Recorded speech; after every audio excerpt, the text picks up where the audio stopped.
小的时候非常好奇一件事，在野外可以见到一些陆地动物的尸体残骸，但是鸟类的尸体就比较少见。既然动物都有生老病死，人类走到生命尽头寿终正寝，那么鸟类会在什么情况下死亡？是在孵卵的时候，还是在飞行的过程中突然死亡坠地？近日，一起离奇的鸟类坠地死亡事件发生在墨西哥的奇瓦瓦州。从视频上来看，死亡瞬间场面非常惊人。鸟类坠地死亡事件并不罕见，在全世界范围内都存在这种情况，或是因为食物短缺饿死的，或者是因为疾病而死亡，再或者就是因为空气污染。但这一次鸟类集体坠地死亡是被监控记录下来，场面还是非常诡异的，不禁让人后背发凉。奇瓦瓦州是墨西哥最大的州，位于墨西哥的西北内陆，紧邻美国的德克萨斯州和新墨西哥州。2月7日，一场诡异的鸟类坠落事件就发生在奇瓦瓦州，诡异的瞬间正好被视频记录下来。从截图中可以看到，画面中黑雾一般的东西并非是画面模糊，而是成群的鸟类突然出现在画面中间，之后快速地坠向地面。当然，这些鸟并非全部死亡，黑雾般的鸟群瞬间坠落在房屋墙壁以及旁边道路上，它们并不是短暂停留，看上去就是失控掉在了地上。之后，大部分的鸟类都拍动着翅膀起飞，但有少部分已经死亡，飞不起来了。据报道，这群坠地的鸟类是黄头黑鸟，一种较常见的候鸟。大家都不知道到底发生了什么，也不知道预示着什么。鸟类坠地死亡其实是一件再正常不过的事情了，毕竟和陆地生物一样，鸟类同样有生老病死，它们大部分的时间都是在空中飞行，尤其是这类候鸟，那么在飞行的时候死亡坠地也是概率最大的。但这一次显然不是这样。因为是成群结队的鸟同时瞬间坠地，如果是在科幻电影中，那一定是受到了未知黑暗力量的操控。但这一次却发生在现实世界中，就很难让人理解了。2020年9月，美国的新墨西哥州也发生过类似的事件。奥斯汀·费舍尔是一名记者，他在新墨西哥州北部里奥阿里巴县徒步的时候，不断地发现有鸟类死在路边。而根据官方渔猎部门的通告，从9月8日开始就陆续接到报告鸟类死亡的电话。当时专家估计至少有数十万只鸟类死亡，其中最多的就是黑头威尔逊森鹰，一种10厘米长的嫩黄色小鸟。专家认为这些鸟类的死亡或许跟在西海岸肆虐的野火有关。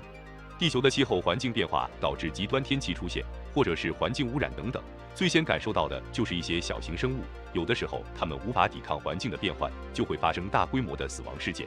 在2011年，全球多个国家就同时发生了动物集体异常死亡事件，包括鱼类死亡、鸟类死亡等等。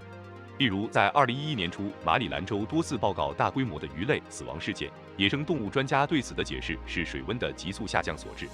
而在阿肯色州，数千只鸟从空中坠下同时死亡，被生物学家解释为鞭炮烟花的巨大声响导致候鸟受惊吓坠地而亡。在路易斯安那州也发生了鱼虾蟹的大量死亡。科学家认为跟氧气含量降低有关。在网上，很多人对于专家的解释不是那么认同。要知道，当时2012年玛雅文明预言的世界末日说，在网上流传比较广，而在2011年多地同时发生了大规模的动物死亡事件，两者联系到一切就比较诡异了。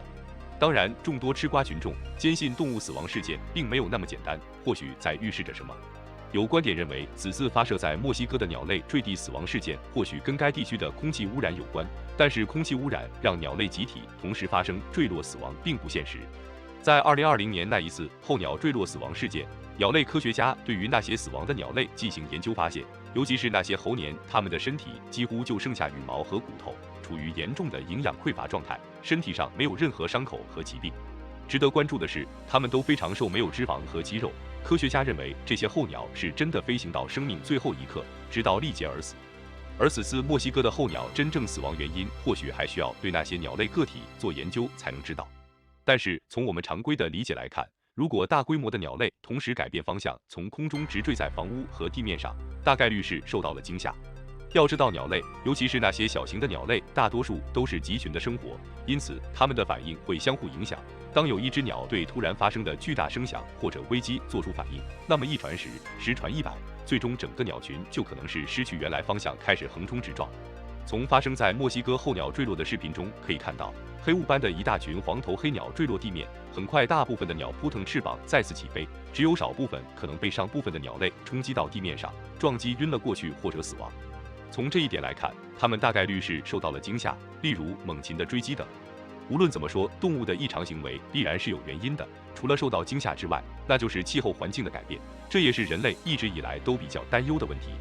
最近2年气候变化带来的极端天气频现，例如2021年我国河南的灾难性暴雨洪水，北美的极端高温，以及发生在巴西、南非等国家的历史级别极寒，这一切都在提醒着我们，地球气候环境在变化，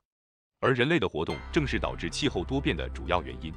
因此，每当出现动物的异常行为，大家还是比较担忧的。至于说这次发生在墨西哥的候鸟坠落死亡事件，最好还是受惊吓的横冲直撞，希望不会是什么先兆。